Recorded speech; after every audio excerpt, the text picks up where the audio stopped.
in Billings today, and we just decided on a course last night, a direction. We were initially thinking we might head north or maybe west. We couldn't figure it out, but in the end we decided to go west towards Lewis and Clark State Park. Lewis and Clark Caverns. I knew he was going to correct me. So that's where we're headed. It's about 3 hours west on the interstate, I-90. Not sure if we're going to get a spot. I did call a couple of hours ago and they still had about 7 walk-up sites. First come, first serve sites, and thought that we might be able to get in, but we ended up staying at the KOA a little longer than originally planned, chatting with some fellow full-time or about to be full-time RVers. New to full-timing. Yeah, we made newer than us, anyway. Right.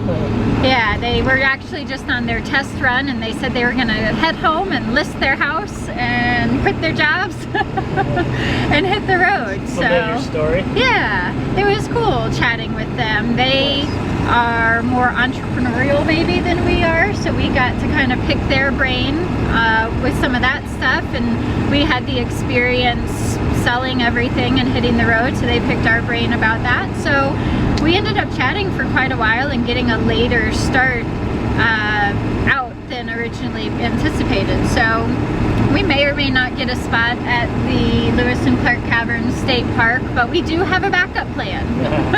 First time ever. So yeah, if that doesn't work out, we have somewhere else we can go that we shouldn't have any trouble getting into. Yeah, so I was surprised how much I really enjoyed that KOA. Don't get used to it. No, it was expensive and full of amenities, and honestly, amenities have never been something that we've cared about or looked for in a campground. This one just happened to have them, and there weren't many other options in the area, and it was a really nice park. It was a very fun atmosphere. It really was. There was just always something going on. Had a really great vibe. So really enjoyed that, but needing now to get back into some less expensive camping with less amenities. Get back on the budget. Yep. So that's what we're doing. We're headed west. Well, we were able to grab a spot at the Lewis and Clark Caverns State Park. Just barely. We got here just in time. We actually snagged the last electric hookup spot. There's 3 spots left, and we grabbed the last electric, and almost immediately after, the other 2 were taken. So we got lucky. For a change. So we only have this spot for one night, so I think what we're gonna do is head up and do the tour of the caverns and then move on to Helena later this afternoon. Our original plan was to stay here a couple of nights, but because it's a state park, you reserve their sites through Reserve America, but you have to do it within 48 hours of your date of arrival.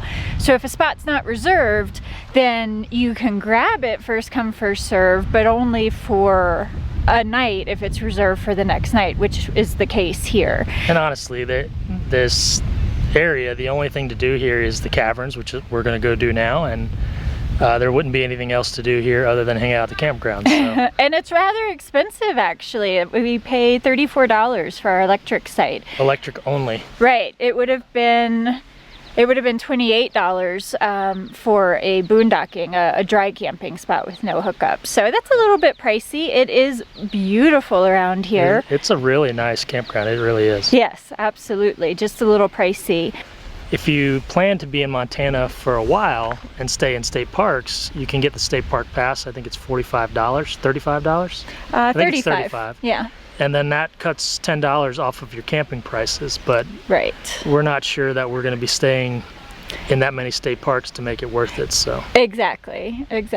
So yeah, unfortunately the caverns are up a 9% grade road, so I think we're gonna, it's narrow and windy. Right. It's not just 9%. They recommend dropping your trailer off at the visitor center and then just driving up. So I think that's what we're going to do. So that's where we're headed.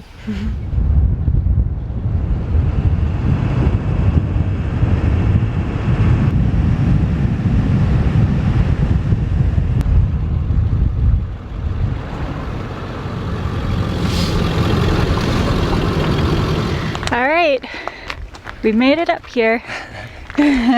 Just in time for the tour. If we're out of breath, it's because we're walking the 3/4 mile trail straight up to the cavern entrance.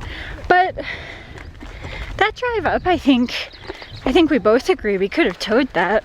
We could have, yes. Better safe than sorry. It's less wear and tear on the van anyway. It was a 9% grade. It was just a little over 3 miles. 3 1/4 miles, something like that. Yeah. So better safe than sorry. We left it down at the bottom, and honestly, we were not the only ones. No. Anybody that had the ability to drive a vehicle up was dumping their trailer or a tow vehicle or RV and driving their toad up. So toad is a RVer's term for the car that gets pulled behind a Class A, like a motorhome. Motorhome, yeah. But the Class Cers, which are the smaller motorhomes that are like a van chassis that don't have toads, they had no other option. It's their only vehicle. So, anyways, we're here. We're about to enter the cave, and we'll try to get some video in there. I don't know how dark it's going to be, but we did all right at Carlsbad, so we should be okay. This is tough. Might have to piggyback breathe the rest of the way. Oh boy.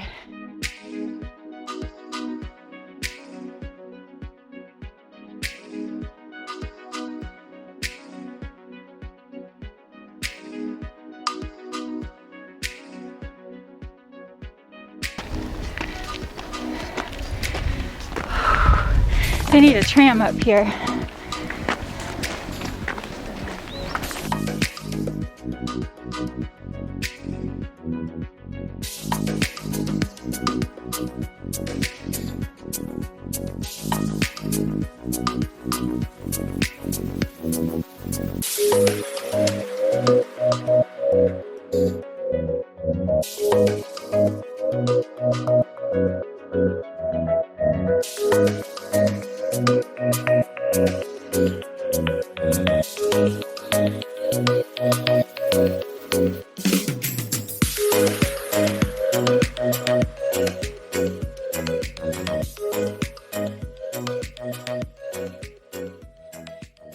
Are you ready to go caving?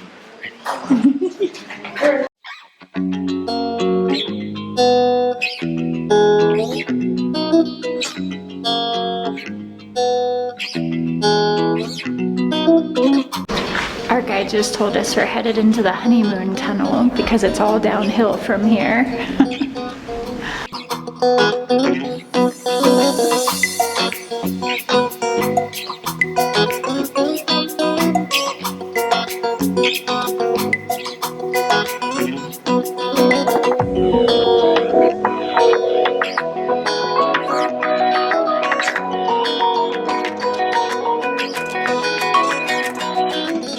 Mostly I think it gets kind of funner, but it gets slicker and smaller to be sure.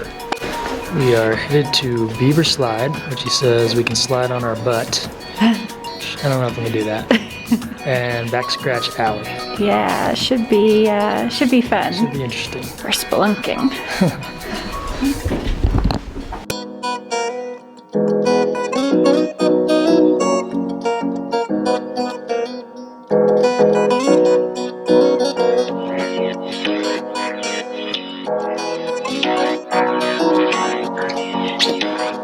Walk like a duck. This is cool.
finishing up.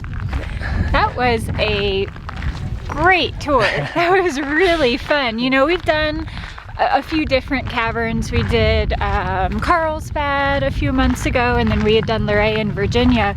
But I think doing a tour is the way to go, because you really get to get right in it and really experience it. I really enjoyed that. Yeah, it was really cool. And this cavern, I don't know, it felt more fun because it was tight places. Right. You had to squat down. There's places you had to almost scoot around on your butt. Yeah, they had something they called the Beaver Slide, and if you didn't mind getting your butt wet, you could actually like slide down it. It was very much like, I felt like we were in the Goonies. I had a great time. It was really cool. They make you work for it. So how it works is it's a 3/4 mile hike up to the cave entrance, and then the entire trip inside the cave you're going down. So the hike up, you work up a sweat. It's hot out here. It's in full sun, and yeah, it was not an easy trek up. So you work up a sweat, and then you get inside and it's 48 degrees. So right, so it feels good right at first, but then it gets a little chilly towards the end. right. So it's $12 a person, which I think is well worth every penny. It's a 2-hour tour. Yeah, I can't recommend it enough. No, Had a it was really great. good time. Kind of off the beaten path. I mean, it's kind of out of the way from, it's off the interstate quite a bit, so it would have been, it was recommended to us. Otherwise, we probably would have missed it. Yeah, I absolutely agree that that would be very easy to miss without a recommendation. So we're recommending it to you. And Dawn, if you're watching, thanks a lot for the recommendation. Appreciate it. That was a great stop. So I think it's about 1 o'clock now. We're gonna maybe grab some lunch and head. All they talked about was food. So they had a vanilla and chocolate ice cream cone formation. They had popcorn formations, bacon.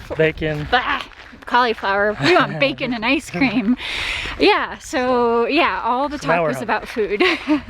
So we're gonna grab some lunch, and then I think that we're headed to Helena, which is about an hour and a half north of here.